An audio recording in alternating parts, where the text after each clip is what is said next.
And so in around like the beginning of 2021, I want to say, I decided to rehire a nutrition coach. I had taken a break even from fitness entirely. I got back into the gym, and for an entire year, all we did was increase my calories.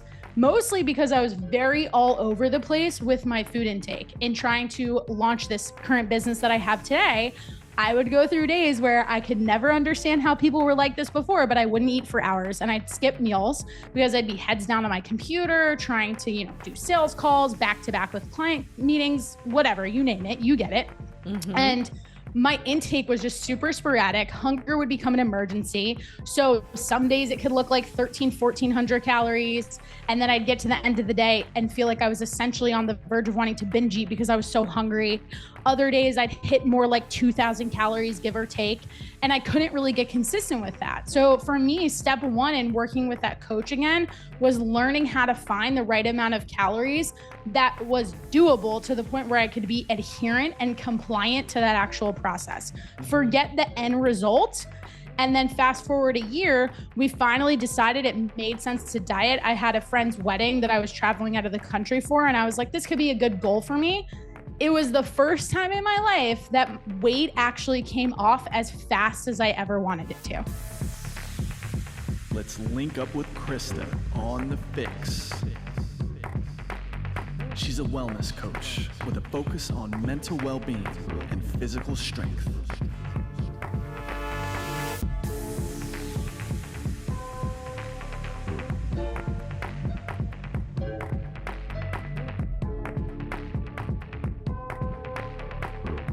Hey, Fix listeners. Welcome back to our latest episode of the Fix podcast. As always, I'm your host, Krysta Huber, and I've got a little change up for all of you today. If you saw this on my Instagram stories just a couple of weeks ago, there's also a nice little reel put together on it. I was actually a guest on an awesome podcast with my new friend, Connie, and she was kind enough to reach out to me, had mentioned she'd been following the Fix and the Fitness FYX and all the things for a while, and did me the honor of giving me some time to talk about not only my story, but the approach we take with our Fitness FYX clients on her show. And in case you missed it and you didn't have a chance to check out her episode, I figured why not bring that to all of you today right here on the Fix podcast, since you tune in every single week. So what you're about to hear is the recording that we did a few weeks back for Connie's show. If you want to check her out, I'm going to link all of her handles and everything down in the show notes. We are definitely going to be doing a podcast swap in a few weeks where she joins me over here. So it'd be great for you guys to familiarize yourself with everything that she's about. I'm excited to dive into more of her story after Connie gave me the opportunity to share mine. But what I also want to highlight with this in conversation in particular is how much we talked about the method that we tackle inside of the Fitness FYX and how we really encourage our clients to look at food differently, particularly this concept of reverse dieting. And if you're not familiar with reverse dieting, it's something that pretty much 95% of our Fitness FYX clients go through over the course of the program, particularly in the first 3, 4, if not even a few months longer, depending on how well their bodies are responding to it, where what we actually do is we get you to intentionally learn to eat more food, when in the past, you might have looked at dieting from the approach of, what can I subtract? What can I take out? What can I pull away? Why do we do that? As you'll hear in me and Connie's awesome conversation, it's actually a method to make you more compliant. Because at the end of the day, consistency is the name of the game when it comes to not only seeing results in transforming your physique and losing body fat and building muscle, but it's also in keeping it off. And our number one opportunity as coaches, especially the Fitness FYX coaching staff, is to help you do that in a way that's as easy as possible, because we don't need to sugarcoat it. Dieting is hard. Losing weight is not easy. And I can relate to that because I've been the person who's lost the weight, gained the weight, didn't understand that she also needed to prioritize sleep, stress management, taking a minute for myself, not constantly pouring from an empty cup. And we dive into a whole lot of that inside of this episode. But if it piques your interest in any way, and you may be thinking, oh, I'm not super familiar with this entire concept of reverse dieting and what it might look like in my life, I'd love to invite you to 2 things. First and foremost, we are launching a brand new assessment for anyone who might be interested in the Fitness FYX, totally free. You can fill out this really quick, think of it like a quiz, where we look at your metabolism and we look at figuring out if reverse dieting makes sense for you. The link to it is just down in the show notes. All you got to do is fill it out. It will literally take you 5 minutes. And at the end of that quiz, depending on your results, we would love to offer you the opportunity to then jump on a quick discovery call with us. 15 minutes on Zoom, talk about what your results meant, come up with a sort of game plan. And if it seems like the right fit and it seems like the right time for you to potentially join our community, invite you in to the Fitness FYX coaching program. So listening to this, I'd ask you kind of put that lens on. And if any of this resonates, if some of the challenges that I talk about in my own story, but also in sharing some nuggets for our clients and the way we coach them, if you're like, hey, maybe I need to try this on, then fill out that assessment. I'll reach back out to you. We'll set up some time to chat and we can go from there. It's one of those things where I know, because I hear it from our potential clients pretty much every single day and even current ones, you get to a point where you're frustrated. You get to a point where you are just like, I have tried every last thing. Why in the world should I try this other thing that, by the way, Krysta, sounds like the exact opposite of any other approach I've taken when it comes to trying to lose body fat? But that's where I challenge you. And I'd actually say to you, if you've tried all the things and none of those things have worked, well, remember what the definition of insanity is: doing the same thing over and over again and expecting a different result. So what do you have to lose of trying something slightly different? Try it for a few months. Try it for at least 90 days. Give it 3 months. The alternative would be doing nothing. And that's going to put you in the same exact position, if not a worse off position, because you wasted time. So just something to think about. And if your ears perked up and listening to this introduction, or as you continue to dive into the rest of this conversation between Connie and myself, jump to the show notes or head to the link in my bio. Again, shoot me a DM on Instagram at the Krysta Huber or at the fix.officialpod. I'll send you the link to the quiz and we can talk more about it. And with that, here's today's episode.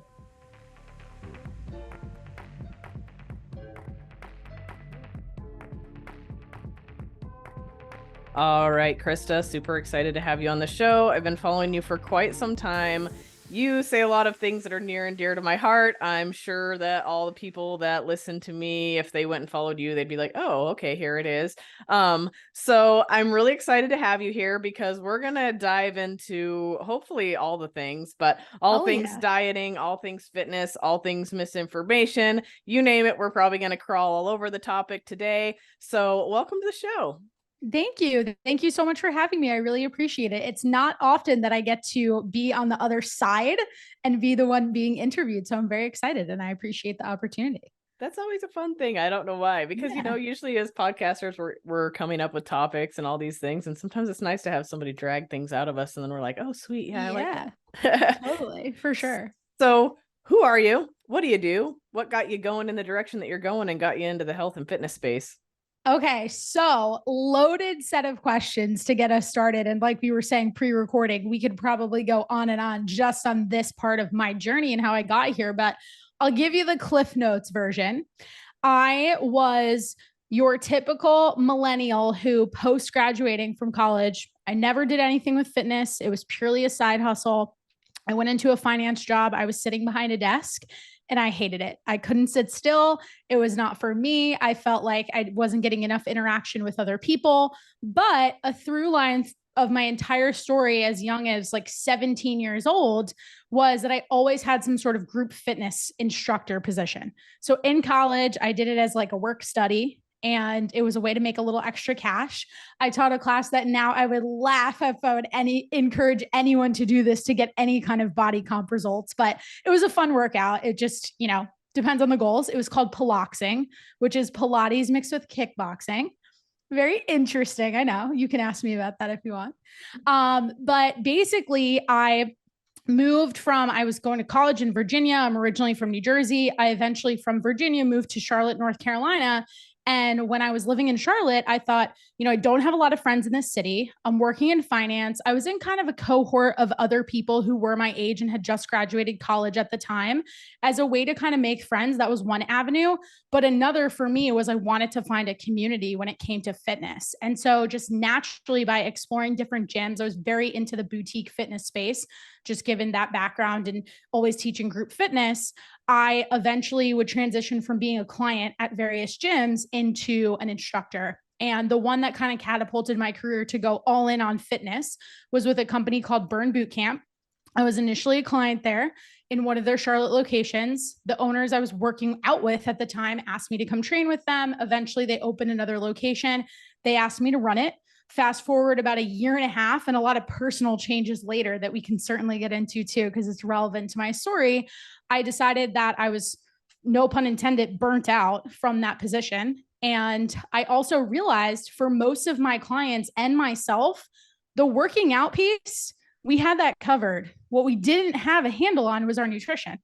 And that is really where my own company, the Fitness FYX, kind of came to be. And when I first started working with clients one-on-one, it was because I gave them like this little taste of nutrition coaching through that boutique studio, Burn Boot Camp, because we offered a nutrition service, but it was like rapid fire 10, 15-minute meetings where you would sit down with a client in between classes, talk about macros real quick, take a peek at their MyFitnessPal, and tell them to come check back with you within 4 weeks.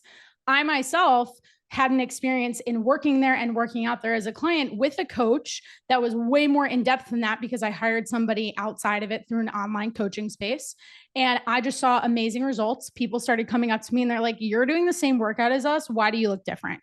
And that's really where everything kind of started for me. And then, a very typical story of COVID and all that stuff that happened, just the cards kind of fell that it made sense to really focus a little bit more online in the last 2 to 3 years.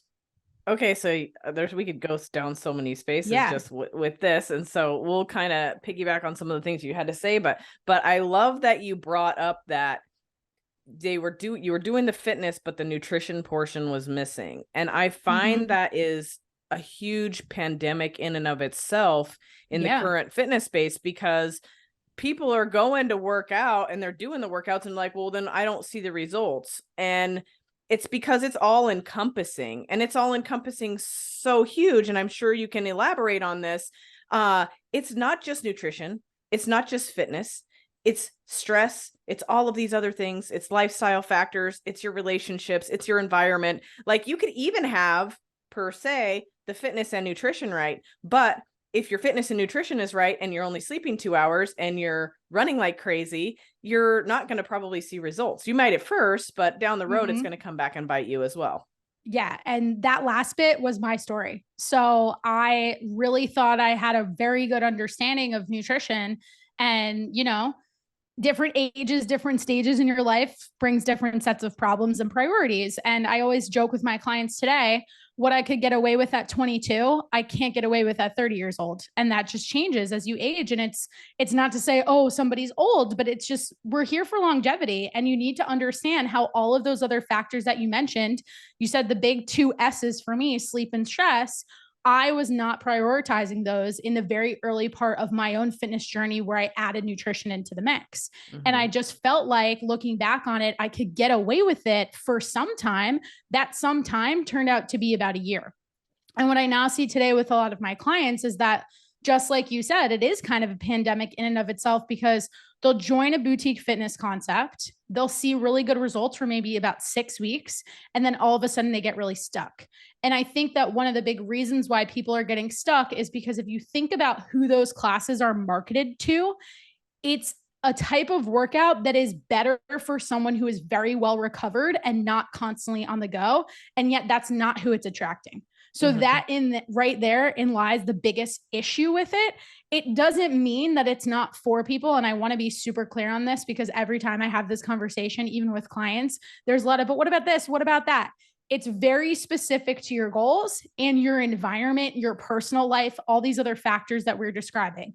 If you are the person who is pretty much on the couch all of the time, very, very, very sedentary, and you think that the group fitness environment is going to get you excited, it's going to get you motivated to get into a routine, have at it and go for it. But just know that that is not the same as having maybe really specific body composition goals when it comes to actually changing the shape of your physique, right? And looking at some of these other factors. So I was actually saying to a client today, it's almost like you go through these phases as things transition in your life and you get better at fitness and learning more through that process. You start to mature and the stakes get a little bit higher. So what worked for you when you were younger, it also worked for you then because your fitness maturity, let's call it, was really different. You were green, you were that newbie, and you can ride that out for only so long. And for me, unfortunately, it turned into, I was just really pouring from an empty cup. And I got into one of the lowest body fat percentages of my life. And I was super lean and I felt really great. I look back at photos of myself now from that time and I'm like, I look so skinny. And I really appreciate my muscle a whole lot more. But I also know how not sustainable that entire route was, Connie, because fast forward, not even 2.5 years later, the stress situation, the lack of sleep situation, I wound up quitting that job that I mentioned, canceled my wedding, called off my entire engagement, moved from Charlotte back to New Jersey. And my fitness and nutrition in going through that experience truthfully wasn't a priority. I gained 45 pounds within less than 2 years. And I was like, woke up one day, I'm like, what happened to me? And it's taken now this journey in the last 2.5-ish years, I would say at this point, to really kind of reprioritize all of the other elements and all the other different levers that we can pull when it comes to addressing our fitness and nutrition and that entire journey, like you were just saying. Absolutely. And there's so many directions we could even go with this because I have personal friends that are group fitness instructors and excuse me, they are doing like 5 to 10, however many classes a day. Then they're like, oh no, I'm prioritizing my sleep and my stress. I'm like, no, you're not, because 5 of these high intensity, whatever, kick yoga, whatever you're doing, Right, is not healthy, especially when you're a parent and you're trying to get kids to their sports and you're trying to also work another full-time job and you're trying to do all these things. And eventually it comes to a head. But what people are seeing on the internet is discipline. And if you don't do, you'll fit it in if it's important. Whereas I do believe there's a lot to that. There's a huge amount to that. However, people are taking the times of discipline and the times of priority in the wrong setting and in the wrong way. Yeah, I think just discipline should be defined to include getting at least 7 hours of sleep. And that was the part I had to learn the very hard way. And it's become a little bit of a joke with my clients because I'll preach to them on and on and on about prioritizing their sleep, but I always caveat with it. This is the one area where I don't want you guys to necessarily learn from me because I still have to really make an effort to prioritize this aspect of my wellness. It's just something that even in transitioning and not being in the group fitness space to the degree that I was today, I have flexibility on what time I can wake up and that sort of stuff. But I'll totally be the person who's like, well, I'm working on building my Fitness FYX business and wanting to grow our client base. So 10 o'clock at night, I get an idea for an email. I'm going to jump back on my computer. I'll wear my blue blockers, but I should know better than to recognize that, like, hey, you have to, at some point, you have to unplug and you have to shut off. Yeah, the plight of the entrepreneur. I was just rolling my business hours to be earlier to fit my Eastern time clients. So I know exactly how this goes. But I'm sure. So overall, it came to a head for you, though. That looked like weight gain. But I mean, in turn, your mess becomes your message a little. But let's talk about this because you said this was what, like 2 years ago. You're obviously still working on things. You talk about that a lot. What have you learned from this experience as far as fitness and weight loss goes? Absolutely. Love this question because it's the perfect segue to talk about the power of reverse dieting. And that was really something that I never explored. So 2 things I'll say to just kind of bring this all together. If I could boil it down to just 2 big like take home points for people listening to this. Learn the power of reverse dieting, but also learn the importance of working with a coach, even when you're not necessarily in pursuit of fat loss. And that was something that if I could go back, I actually recently did a podcast on this that was like, if I were to start my fitness journey over again, here were the 4 things I would pay attention to. And this one was the first one. My experience of having a nutrition coach in my life when I first got started with it, I was always signing up for a 12-week program. And it wasn't necessarily like a group coaching or anything. It was still personalized. I was getting the touch point with the coach. It was very custom, but I never really understood, because at that time I was not a certified nutrition coach. I was specifically only in group fitness, and that was my wheelhouse. I didn't really understand that once I got to a certain weight, simply by manipulating my macros, I had to have an exit strategy. And I could sit here and I could blame the coach and say that that was something that they should have kind of coached me through, but it was a large company. That wasn't their business model. Most of their programming was typically 12 weeks. And shit, I saw really good results. The first time I learned how to track macros, I hadn't dieted that way before. So I lost 12 pounds, I want to say. And it worked, in quotes, right? But everything works until it doesn't. And I realized in the better part of these last 2 years that hiring a nutrition coach for me had a lot to do with accountability, and still does. That I have a nutrition coach today. And it also just has to do with learning how to navigate not dieting, because the not dieting piece, and when I say dieting, to be clear to your listener, I mean actually being in a calorie deficit. I don't just mean like all encompassing, referring to tracking your food or keto or intermittent fasting or whatever, but truly being in a deficit. That's not a place you can live all the time. And you have to learn how to go through these seasons to determine when is it appropriate to diet? When should we be focused on trying to build muscle? How does that relate to your personal life, your social calendar, holidays, birthdays, all of those things? And for me, I had never really learned what it looked like to reverse diet. And so in around like the beginning of 2021, I want to say, I decided to rehire a nutrition coach. I had taken a break even from fitness entirely. I took like 6 or 7 months off from working in this space too, because I just kind of wanted to get away from it for a little while. And I hired a coach. I got back into the gym, and for an entire year, all we did was increase my calories. Mostly because I was very all over the place with my food intake in trying to launch this current business that I have today.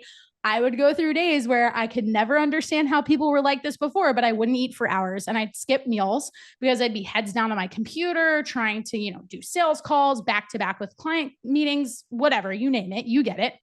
And my intake was just super sporadic. Hunger would become an emergency. So some days it could look like 1,400 calories. And then I'd get to the end of the day and feel like I was essentially on the verge of wanting to binge eat because I was so hungry. Other days I'd hit more like 2,000 calories, give or take. And I couldn't really get consistent with that. So for me, step one in working with that coach again was learning how to find the right amount of calories that was doable to the point where I could be adherent and compliant to that actual process. Forget the end result. Yes, we focus on body composition, but I also did that through training. I went into the gym, and for honestly, the first time in my life, because even when I think back to my first foray at counting macros and tracking food and working with a coach, I was still doing those boutique fitness classes. So I wasn't really taking a more, bodybuilding style approach that is intended for body recomp. So I tackled that alongside of that reverse diet of working my calories up. And then fast forward a year, we finally decided it made sense to diet. I had a friend's wedding that I was traveling out of the country for, and I was like, this could be a good goal for me. It was the first time in my life that weight actually came off as fast as I ever wanted it to. So for as much as it sucked, if you have clients that listen to this, this is a PSA to them. That if your coach is encouraging you to stay the course and be patient and really trying to get you to buy into this process, I promise you what's on the other side is so worth it. Because while yes, I don't look at myself, and like I said, I look at those photos from years ago and I'm like, I don't ever want to look like that per se, because my goals and priorities and my body image has shifted and how I look at myself has shifted. But what I do feel like I have a lot more power in is that I don't need to be like so tight up against these exact macros that if I don't track and I don't eat those things to a T all the time, that I'm on the verge of gaining 5 pounds, gaining 10, trying to lose a few here and there. It's much more livable. And then when I am ready for that deficit, both mentally, physically, even emotionally, right? Because there's an emotional aspect to it too. I don't have to drop down to like 1,300 to 1,400 calories to make that happen. Because let's be real, I just talked about how hard it is to be compliant. That's an area of calories, that's a range that is that much harder to be compliant. And again, it depends on what your current weight is and all that. But you can take some of the numbers I'm throwing out with a grain of salt, but at the same time, with what's worked for me, I've just really kind of unlocked that for myself and have then been able to pass it along to my clients too. So there's so much I love about this, and I'm so glad that we're talking about it today, because the reverse diet is huge and it doesn't happen overnight in people's heads, especially when you're coming from a place of trouble of consistency. People that have not really established a daily habit or a consistent pattern, like all of these are learned behaviors, and some of them take time. And a lot of these women that I personally work with, and I'm sure you're working with too, have gone through the diet roller coaster over and over and over again. And they've gotten to this place like where they feel like they have quote unquote tried everything and they've been doing all the things and stuff. But the problem is now we have to undo everything they've been doing and then start completely over. And that takes a large amount of time, and people don't realize that. So I will, like you, I mean, some of my clients I end up having in a phase for a year, and they're like, when they sign up, a lot of people I think have that 12, 8-week, 16-week mentality, when really it takes so much more than that. Think of how many years you've been dieting. I mean, I don't know about you, Krysta, but I started the freaking Slim Fast diet when I was like 15 years old. Oh, so yeah. I tried like some 17-day diet when I was getting ready for my prom. Like it starts so young, unfortunately. Yeah. So here I had 35 years worth of dieting history that I needed to replace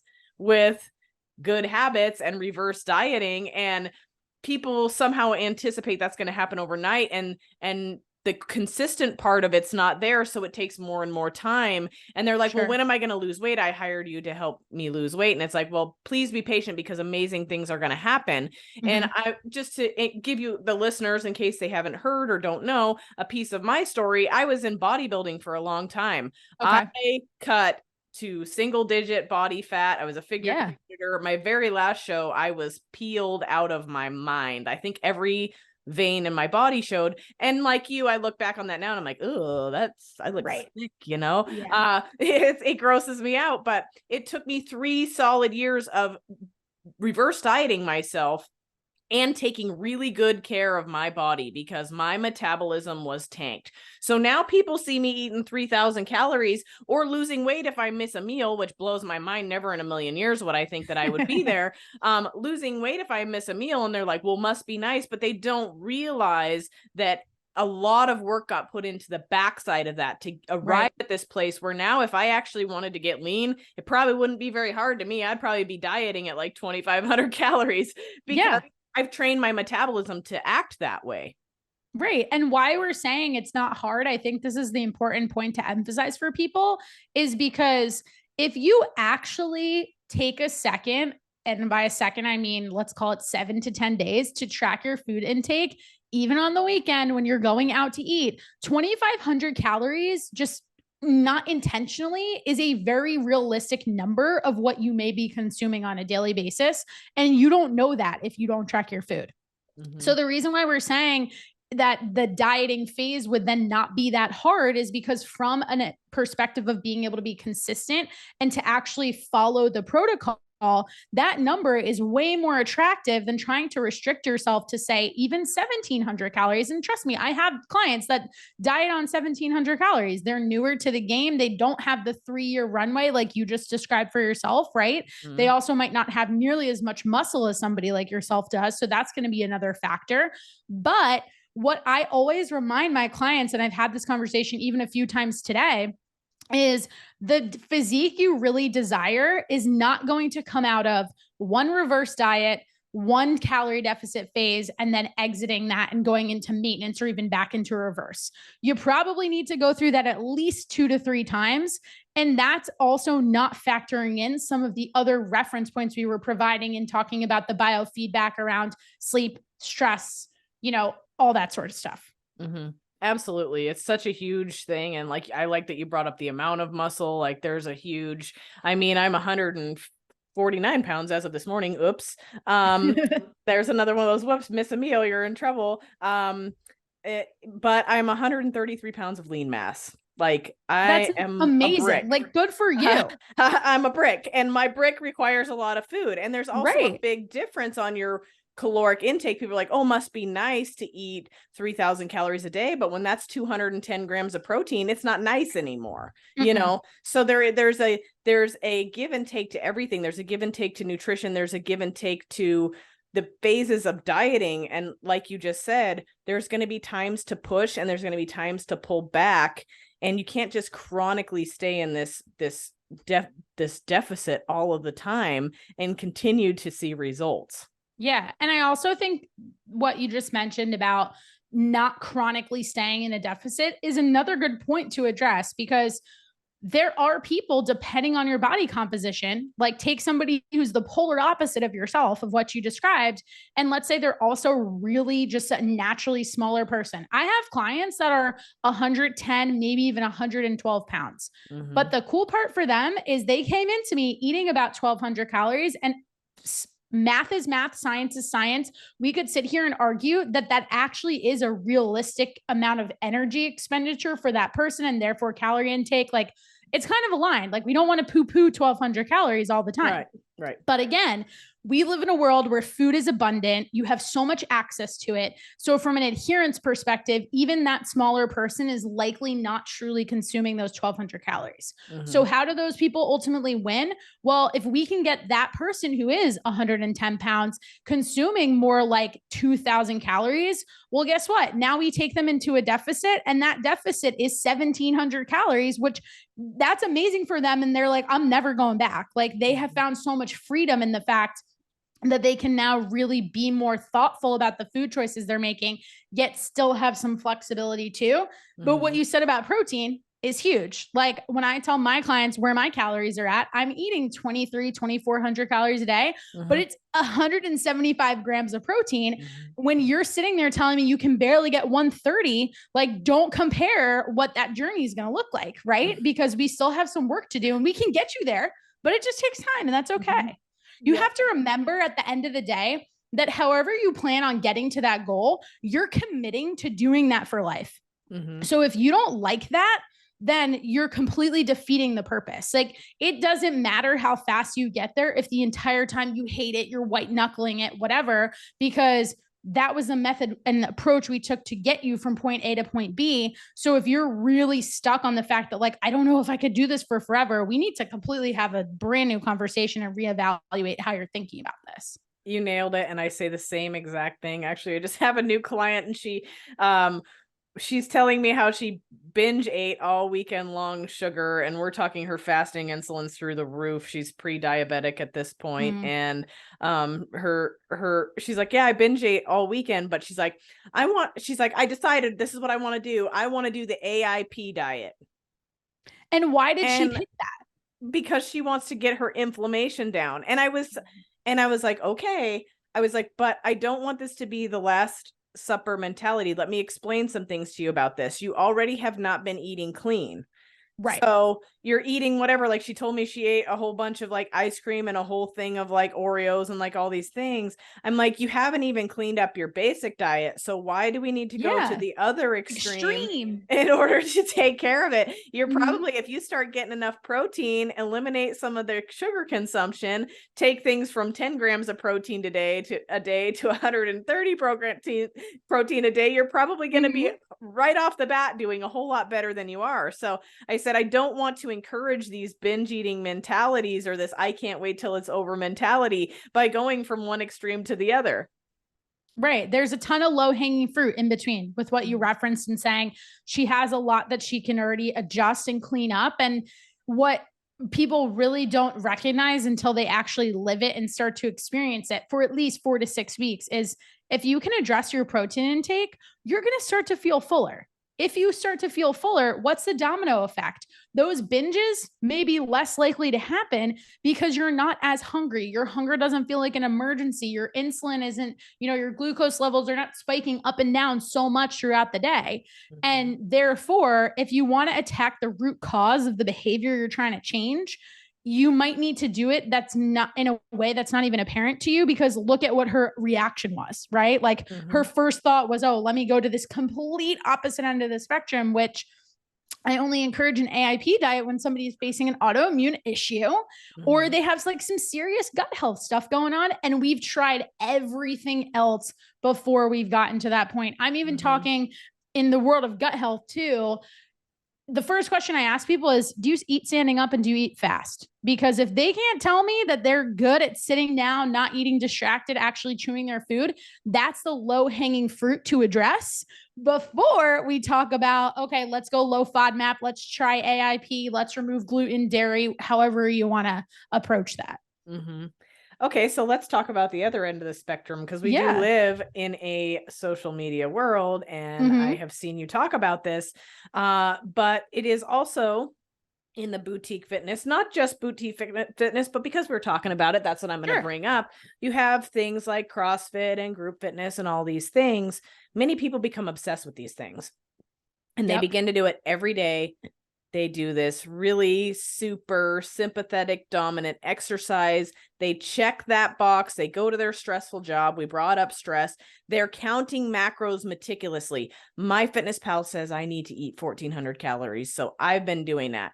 And I feel like there's also a control factor that goes on for the other people that are on the other end of the spectrum, where they're trying to control their body and what it does. And after a time, as you stated, it happened to you, your body's like, we're not doing this anymore. Yeah, this is such a great topic. I have talked about this a lot, and I'm glad you're bringing it up because it's actually something I want to get back to, and just kind of revisiting my story and things I share on social media. We touched on the stress piece, but I'll take that point a little bit further because that has a lot to do with this as a problem, let's call it. Someone going to any of those group fitness classes that are very high intensity, they don't provide a lot of time for you to rest between sets. You're moving from one exercise to the next. Everything is structured in that as many rounds or as many reps as possible style format. And then, like you said, they're running off to this responsibility, that job, the next thing, and it's just constant go, go, go. I find the way we want to think about our approach in changing everything for that person, it starts with their mindset. And it's like, okay, you check this box and you do actually have this really great habit. And with a lot of my clients, I say to them, your perfectionism, because that's really what this is, and that sense of wanting control, your type A personality is both a blessing and a curse, because you look at people who do CrossFit. A nutrition coach that I really admire, he actually posted something about this today that was great. And he was mentioning how a lot of nutrition coaches or just other personal trainers will make fun of CrossFit. And he's like, you are missing the mark, because CrossFitters tend to be very dedicated people and they really love their community. So if you're trying to build your own online business, you could kind of take some cues from that environment. And often those clients are some of your best clients because they're already so committed to that one piece of their routine, the fitness piece. But that's where we say to the person, that's the benefit, right? You already have a passion for this. You enjoy it. You see the benefit of moving your body. But there is an extreme to which it can go too far. And that's when you really have to ask yourself, is this serving me? And how do you really answer that question? We always have to go back to, what's your ultimate goal? So if your ultimate goal is just really changing the shape of your body and trying to see those physique changes, you need to ask yourself, if you don't like what you're currently seeing in the mirror, but you've been doing this specific routine for the last 2 years, 3 years, the definition of insanity is doing the same thing over and over again and expecting a different result. So when you really step back and think about that, you want to say to yourself, hey, let me take these really good character traits of mine and apply them to macros, to working out, but just experiment a little differently. Be a little open-minded, try something new. And I could go on and on about this because it took me so long and so much resistance. And that's actually why I stepped away from fitness for 6 months when I moved back to New Jersey, moved back home to be closer to my family, and just really tried to reflect on, like, what the hell do I want out of my personal life in a partner and my future self and who that person is? But what do I also want out of my career? And I just felt like I had lived in this really big extreme of being so on point with my macros, always showing up to the gym, never missing classes, and on and on and on, and checking every single box. For me, I felt like I couldn't hold myself to that standard when mentally and emotionally I had so much that I was trying to work through, that I was just like, I can't find this gray area. So a lot of what I've learned in the last 2 years of my journey has been actually using those superpowers of being type A and being a perfectionist to live in the gray area. Mm-hmm. And the gray area can be very hard. It can be just like getting started, like people that have overwhelmed because they don't know how to go to the gym, they don't know how to do cardio. And I can really relate this with bodybuilding, because when you're in a contest prep for 16 weeks, you eat the same freaking thing every day. You do all the things, like it's check the boxes. It has to be perfect, because you don't want to get on stage and look like you've been eating cake. Like I didn't want to. I wanted to know that I did not let myself down. That's part of my type A problems, you know. But then you get out of that and you're like, oh wait, now I don't have a goal. And this is why you see competitors, they constantly go back into this circle of death, I should call it, because they're using that to have a goal, to have a reason to do things. And that's not how it necessarily works. So that gray zone is really a hard place to find balance when you feel like you need to have some kind of carrot dangling in front of you to get you where you need to go. Yeah. And I really love that you pointed that out, because I will say in the last year, that's probably something I've even been struggling with in my own fitness journey, because I've just been going through the motions a little bit. And it's not because I don't care about prioritizing my health and wellness, but it's because I've taken a lot of the type A personality and the desire to achieve more and be successful and shifted it into business.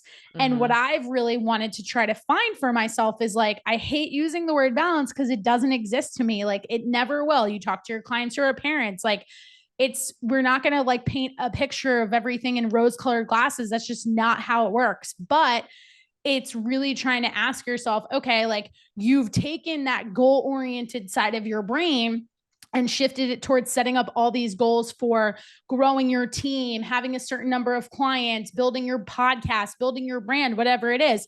Awesome. But how do you do that and also find something that's going to help you in the boring work? And I say to my clients a lot, there's certain points where we just kind of have to put our heads down and just do the things. And that is getting our sleep, getting steps in, hitting a protein target. It's the basic stuff. It's not sexy. It's kind of boring.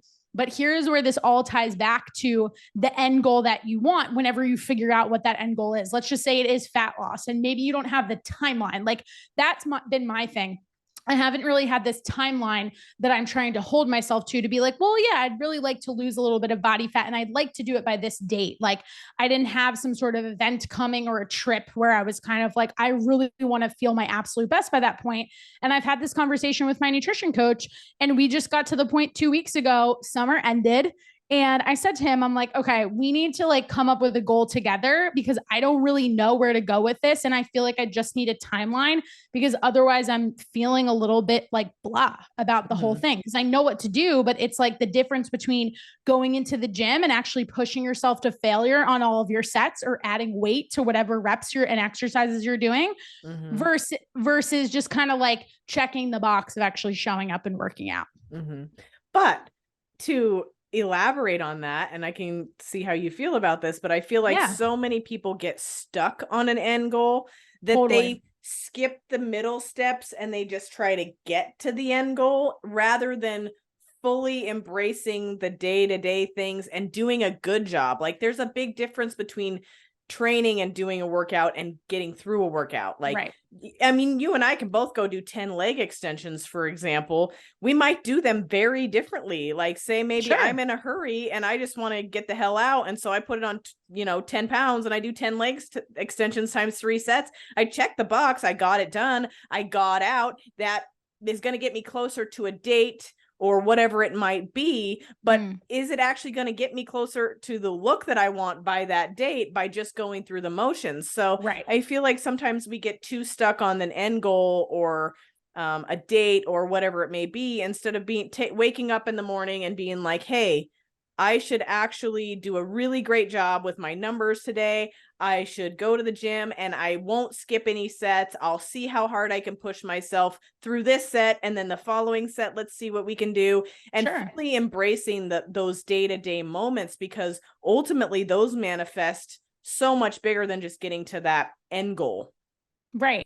And again, that's going to tie back to what's the purpose of a coach in your life. Mhm. I personally see myself and I see my own nutrition coach, even my business coach, as playing those roles for me so that I don't feel too stuck going through the motions. And even when I don't have that specific timeline in sight, I can still have some kind of focus and have a good barometer of, did I give this my best effort? And is my best effort enough for what I want to achieve, let's just say eventually? Right. And that's a type A thing. Now I'm Yeah. interviewing you. Here we go. Right? That's like totally a type A thing though, right? Because you never feel like it's enough. Like you're always Exactly. wondering, and that's okay to be that way, but that's where coaches are huge. I just like you, I have the same kind of conversations with my coach. Like it's a big thing and they are great. He's like, no, Connie, we should have this conversation over and over again because that is where the champions are made. He's like, I love that. He's like, it's okay for us to have this conversation. It's okay for me to be like, chill out. It's okay for me to rein you in. And I want to keep having these conversations because the day we are not is the day that spark has died. He's like, so let's keep having these conversations. They can be great, but they can also be a curse.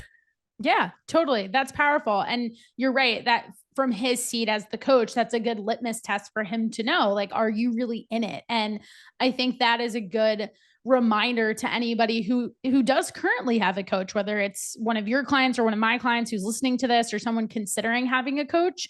It's really important. I'll steal this right from my own nutrition coach, that you participate. There's a difference between having a coach and actually participating and doing the work, because we can't do it for you. I love those participating clients. I mean, we all have those MIA people. They sign up and you message them and they never message you back, and you tell them to set up a check-in and they never do it. Or you have people that, sometimes they message you like 100 times a day. And sometimes you're like, oh boy, I don't know that I can answer this today. But then you're like, but they're learning so much. And those people over time just are able to take control of their situation and run because they were looking for all the tools they needed for their toolkit to go build their house. And ultimately, we want you to get to a point where you can do this on your own. That's how we know that we did our job as coaches. I tell all of our Fitness FYX clients, we want to empower you to have the skills. You go through that cycle that I described of maybe it's multiple rounds of reversing, being in a deficit, going back to maintenance. And then you have the blueprint that you can walk away a year from now, a year and a half from now, and you can kind of look at us as the training wheels. You take those training wheels off. You go at it on your own. And if you get to a point where this was what happened to me, something else in my life shifted so significantly that it was important that I then had a coach again, because I didn't know how to take that skill set that I kind of got half the blueprint for, really, but then apply it under new circumstances in a new environment. Absolutely. Well, if there was one thing you could get out on this podcast today to help somebody with their health, fitness, nutrition journey, what would it be? Oh, I love this question. I actually ask it to my guests all the time, but it's never been asked to me. So I'll say this. There's never a perfect time and there's never a right time. I think I'm touching on this specifically given the time of year that we're in. A lot of people come off of summer. They're disappointed in maybe the choices they made throughout the summer, or they look back and they wish they looked different in pictures. They wish they felt more confident in their bathing suit on the beach, whatever it is. You have a choice right now to change the script for yourself for summer of 2024. You needed to start yesterday. So just go for it, because like we just said, circumstances are never going to change. If you don't do something about it, you're always going to be busy. You're always going to have something else that's going to take your attention and your time and whatever. But if you want to be able to do those things that are taking your time and attention and be really, really good at them, you need to have your health. Yeah. And yes, we know that Christmas is coming and all the holidays are coming and all the things, but get working with a coach now so that you know how to navigate those things and you're not navigating them solo. It might be the difference between you maintaining and gaining. I mean, if you gain another 10 pounds every Christmas, you're not going to get anywhere. But if you have someone help you, then you're going to be so much further ahead of the game. You're not going to be going into that January 1st goal with an extra 10 pounds. Exactly. Have the coach when it's hard. Then when it's easy, you're going to crush it. Yep. I love it. Well, how do the listeners of the show for today go and find you? Yes. So you can find me a couple different places. I have my own podcast that we are definitely going to have Connie on very soon. So we'll do a little podcast swap. It is called The Fix, spelled FYX, with Krysta Huber. So you can find that on Apple, Spotify, wherever you listen to your podcasts. And then over on social media, I do have a few different accounts, but my main one, I'll lead with that. That is at The Krysta Huber. And I spell Krysta with a Y, hence The Fix with a Y. And then for the podcast, I also have an account called the Fix.official pod. So DM me on any of those platforms. I'm always answering. I love to hear from listeners of the show, especially, or if you just want to talk about anything that we discussed, I'm always open. Well, I love it. And I thank you so much for coming on the show. And I will drop all that in the show notes so that people can find it. Thank you. Thank you so much, Connie. I appreciate it. Yeah. Thanks for coming on the show.